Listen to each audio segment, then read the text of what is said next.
Assalamualaikum warahmatullahi wabarakatuh. Halo everyone, kembali lagi sama aku Sipa Fauzia Nabila dari SMK Negeri 1 Majalengka kelas 11 TKJ 1. Di video kali ini aku masih membahas mengenai Mikrotik MTSNA Preparation di bab 12, yaitu PPN Tunneling. Untuk cakupan materinya di sini yang pertama ada konsep PPN Tunneling dan yang kedua ada jenis-jenis PPN Tunneling, teman-teman. Langsung saja ke pembahasan yang pertama, yaitu konsep. Virtual Private Network atau VPN secara umum dapat digunakan ketika menginginkan cara aman untuk mengakses jaringan LAN melalui internet dengan menggunakan konsep tunnel. Contoh dari VPN tunneling sangat luas dan beragam. Kita bisa ambil contoh sederhananya ketika terdapat satu perusahaan di Jakarta yang ingin terhubung ke cabangnya yang berada di Semarang, teman-teman, dengan bisa mengakses jaringan LAN yang dimilikinya secara aman, teman-teman. Cara kerjanya dengan memanfaatkan tunneling, yaitu membuat terowongan atau interface virtual yang dapat berjalan pada internet, teman-teman. Di antara cabang kasus yang implementasi bisa digunakan pada VPN tunneling adalah menghubungkan antar site. Misalkan terdapat suatu perusahaan yang cakupannya sudah lumayan besar, yang dimana perusahaan tersebut memiliki kantor pusat dan kantor cabang. Permasalahannya adalah antara kantor pusat dan kantor cabang terdapat geografisnya yang jauh, teman-teman. Misalkan terpusat dia berlokasi di Jakarta dan kantor cabang berlokasi di Semarang.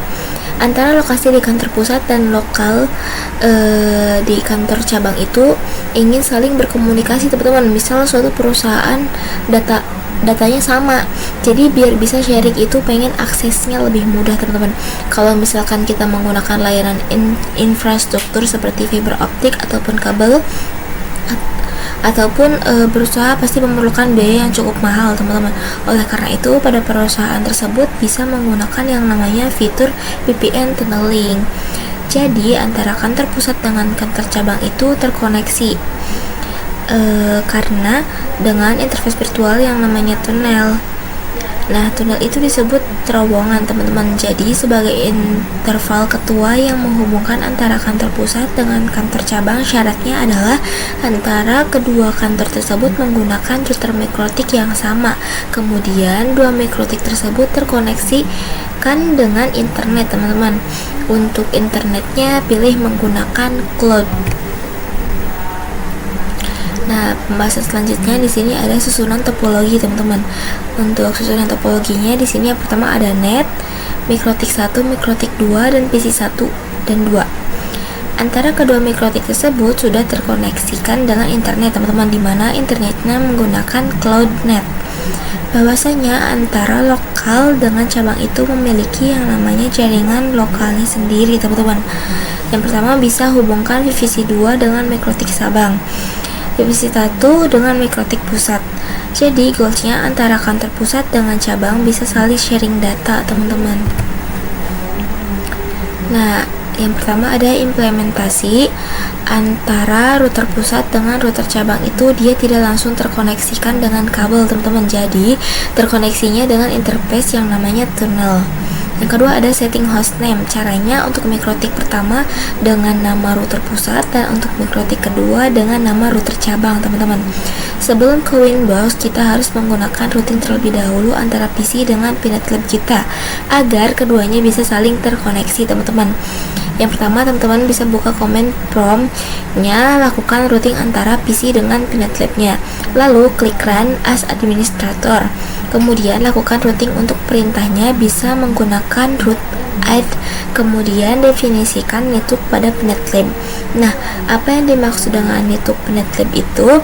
Jadi untuk netnya itu, untuk cloudnya ini menggunakan cloudnet, dan cloudnet itu menggunakan IP kelas A yang definisi 10.0.137.0, maxnya 255.255.255.0, teman-teman. Gateway-nya masukkan IP PNetLab kita atau sesuaikan dengan PNetLab masing-masing, teman-teman. Lalu buka aplikasi Winbox kita, coba hubungkan antara mikrotiknya dengan aplikasi Winbox, teman-teman. Nah, yang pertama bisa cek terlebih dahulu mikrotik yang pertama dapat IP address berapa, yang dari konfigurasi one-nya itu. Kalau misalkan mikrotik terhubung ke internet itu namanya konfigurasi WAN teman-teman. Konfigurasi WAN itu IP bisa saling DHCP ataupun manual. Yang pertama teman-teman bisa login terlebih dahulu, ketik admin lalu enter. Setelah itu passwordnya kosongkan aja, lalu enter lagi, ketik N lalu enter teman-teman. Lalu nanti teman-teman CTRL plus C, nanti enter. Lalu teman-teman cek IP addressnya, ketik IP address print lalu enter. Terus cek mikrotik kedua sama kayak mikrotik yang pertama teman-teman. Nah, langsung koneksikan dengan aplikasi Winbox-nya. Yang pertama bisa connect ke mikrotik yang pertama. Pastikan untuk roaming agentnya kosong, lalu klik connect. Lalu koneksikan dengan mikrotik yang kedua. Sama caranya dengan yang pertama. Untuk mikrotik yang pertama setting hostname-nya dengan nama r.pusat teman-teman. Yang pertama bisa klik menu sistem, lalu identity dan ganti namanya dengan r.pusat. Lalu teman-teman bisa play dan oke. Untuk mikrotik yang kedua, setting hostname-nya dengan nama r.cabang teman-teman. Teman-teman bisa klik menu sistem, lalu ke karaoke identity dan ganti namanya dengan r.cabang. Teman-teman bisa langsung play lalu oke. Jadi untuk hostname-nya sudah terganti. Kita ganti deskripsinya juga teman-teman. Lalu kita implementasikan untuk yang router pusatnya. Teman-teman bisa yang pertama matikan DHCP client, lalu pergi ke menu IP, lalu ke DHCP client teman-teman. Kemudian untuk bagian root pastikan tidak ada yang mengarah ke internet. Kemudian untuk DNS-nya kosongan aja. Kita coba masuk ke mikrotik pertama karena IP sudah tidak ada teman-teman, jadi bisa kita lakukan konfigurasi lagi. Lalu klik 2 kali pada router mikrotik pertama. Lalu teman-teman bisa ketik IP root print atau kosongan aja, ketik IP DNS print kosong, ketik IP address print kosong. Langsung saja implementasikan. Yang pertama teman-teman bisa menambahkan parameter IP address yang mengarah di internet, yaitu di address 1. Yang kedua ketik IP address lalu add address sama dengan 10.0.136.146/24 atau kalian bebas. Interface-nya sama dengan address 1 lalu enter teman-teman. Lalu ketik IP address print lalu enter. Kemudian masuk pada menu IP root untuk melakukan parameter gateway. Lalu teman-teman bisa ketik IP root lalu print lalu enter teman-teman. Tambahkan gateway yang mengarah ke internet. Ketik IP root gateway sama dengan lihat IP dari net, bisa lihat di VMware juga. Lalu masuk pada bagian DNS, ketik IP DNS set server sama dengan 8888 lalu enter teman-teman. Ketik IP DNS print lalu enter. Kalau sudah terisi coba kita koneksikan dengan internet, ketik ping 888 lalu enter teman-teman. Coba yang menggunakan domain ketik pinggoogle.com lalu enter. Lakukan hal yang sama pada r.cabang teman-teman. Lalu untuk pembahasan selanjutnya di sini ada jenis-jenis VPN tunneling. Yang pertama ada EOIP, yang kedua ada PPP atau PPTP, yang ketiga ada L2TP, dan yang terakhir ada PPPoE teman-teman. Nah, untuk pembahasan selanjutnya di sini ada konfigurasi EOIP. EOIP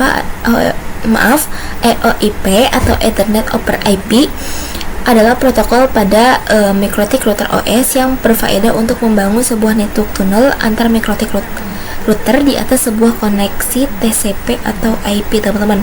EOIP merupakan protokol proprietary mikrotik atau support terhitung di Linux, namun wajib dikompil manual. Maka untuk memanfaatkan fitur ini, router di head office dan router di branch office wajib menggunakan router mikrotik teman-teman. Nah, untuk membangun tunnel, kedua kantor baik kantor cabang maupun kantor pusat meski terkoneksi ke internet. Lalu EOIP tunnel menghubungkan antar seat yang dimana antar seat itu harus yang memiliki network yang sama. Lalu interface lalu add lalu EOIP tunnel teman-teman.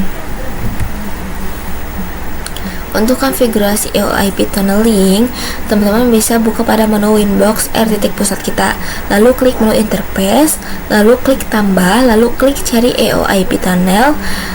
Untuk name-nya aku namakan EOIP tunnel to cabang. Untuk remote address-nya ketikkan IP address router cabang. Untuk tunnel ID-nya itu 25, lalu apply dan oke.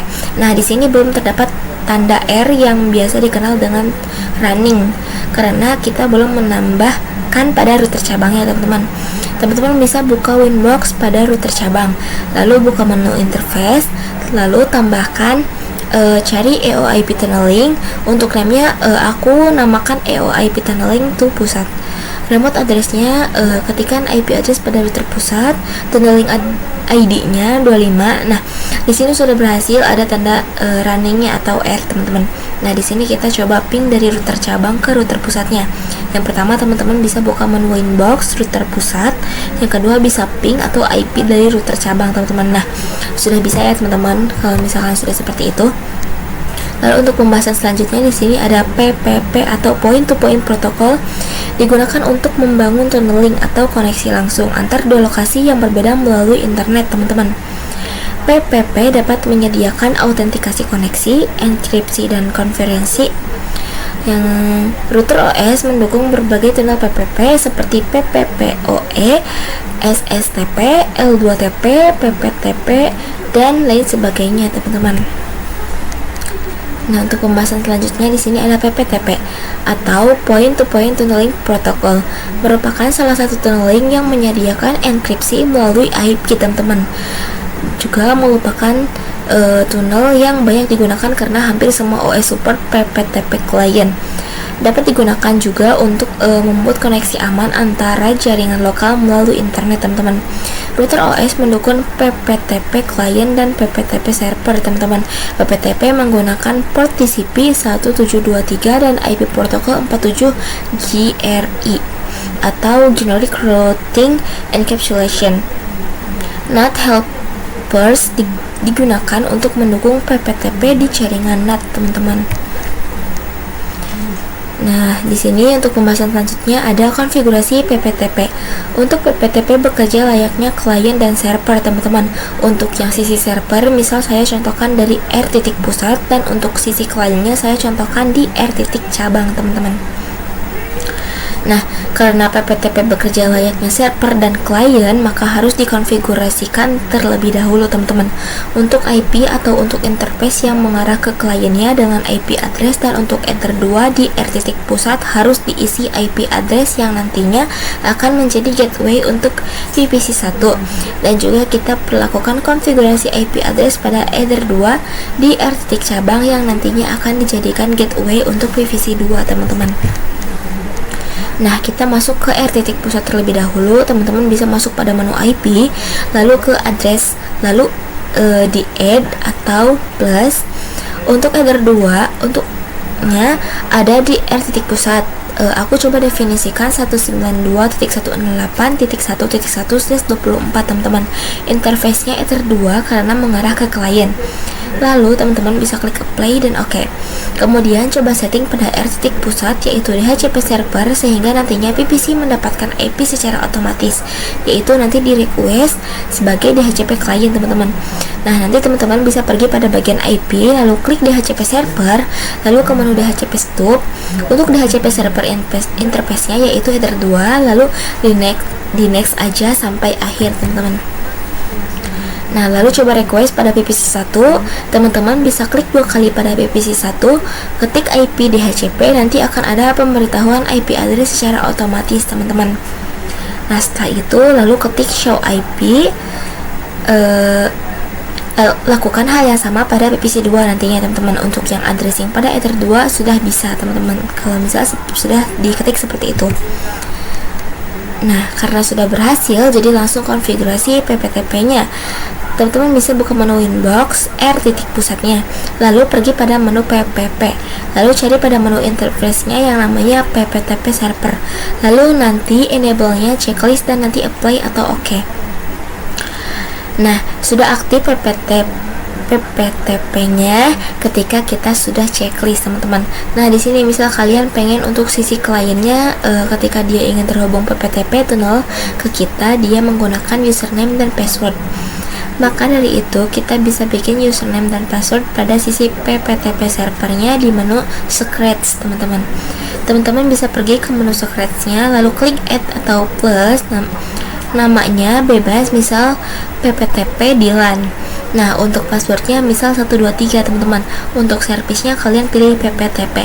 Untuk local address itu adalah IP pada interface tunnel di servernya. Misal aku kasih IP address 10.10.10.1, teman-teman. Nah, untuk remote addressnya didefinisikan pada R titik cabang. Misal aku kasih IP address 10.10.10.2, teman-teman. Lalu nanti teman-teman bisa apply dan oke. Nah, setelah berhasil konfigurasi PPTP server, kita coba PPTP client pada sisi R titik cabang. Teman-teman bisa pergi pada menu PPP, lalu pergi pada menu interface, klik add.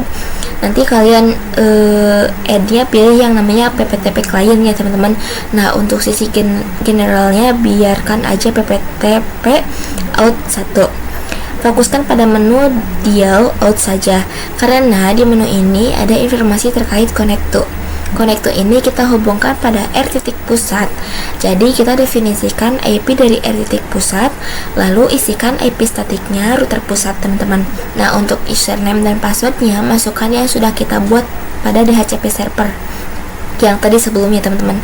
Lalu play dan oke. Nanti akan ada informasi R, berarti itu sudah berjalan, teman-teman. Kalau misalkan sudah berjalan, kalian bisa cek ke menu IP lalu ke address. Nanti akan terdaftar IP address tunnelnya, teman-teman. Nah, untuk pembahasan selanjutnya di sini ada L2TP. Salah satu service VPN yang terdapat di MikroTik adalah L2TP atau Layer 2 Tunneling Protocol, di mana L2TP ini merupakan pengembangan dari PPTP ditambah L2F. Network Security Protocol dan enkripsi yang digunakan untuk autentikasi sama dengan PPTP, teman-teman. Akan tetapi untuk melakukan komunikasi, L2TP menggunakan UDP part 1701 biasanya untuk keamanan yang lebih baik. L2TP dikombinasikan dengan IPS EC menjadi L2TP atau IPS EC. Nah, untuk pembahasan selanjutnya di sini ada PPPoE atau Point to Point Protocol over Ethernet, merupakan jenis protokol tunnel layer 2 digunakan untuk mengontrol akses jaringan, teman-teman. Salah satu jenis protokol tunnel yang banyak digunakan di ISP karena dapat dengan mudah melakukan manajemen banyak klien tanpa menggunakan IP publik, teman-teman. Nah, juga ini memberikan autentikasi, enkripsi dan kompresi. PPPoE hanya bekerja dalam satu jaringan atau one broadcast domain, teman-teman. Nah, itu dia video dari aku. Semoga bermanfaat. Mohon maaf apabila ada salah kata. Wassalamualaikum warahmatullahi wabarakatuh. See you.